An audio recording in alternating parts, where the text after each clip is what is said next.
যেওনি কাজল, যেওনি কাজল, যেওনি কাজল, কাজল কাজল। এটা আবার কি দিল? অবশ্যই ভিডিওটা শেষ অবধি দেখতে থাকো, খুব ভালো লাগবে। প্রচুর হাসি আছে, প্রচুর হাসি, প্রচুর। পরিস্থিতির চাপে পড়ে বিয়ে করতে বাধ্য হয়েছি। আমার বাড়ির লোক, তুমি চিন্তা করো না, আমি বাড়ি থেকে বের হওয়ার সময় অর্ধেক বিষ খেয়ে বেরিয়েছি আর অর্ধেকটা তোমাকে দিয়ে গেলাম। এসো আমরা স্বর্গে যে দেখা করব। ইতি তোমার তোমার কাজল।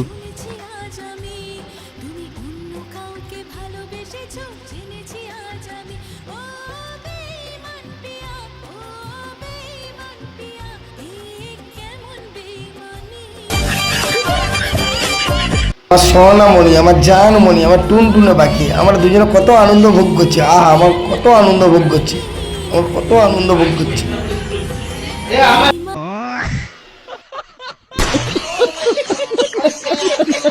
যদি ভালো লেগে থাকে অবশ্যই লাইক কমেন্ট শেয়ার করে দিন, বেশি বেশি করে একটু শেয়ার করে দিন, অন্যদেরকে দেখার একটু সুযোগ করে দিন বন্ধুরা।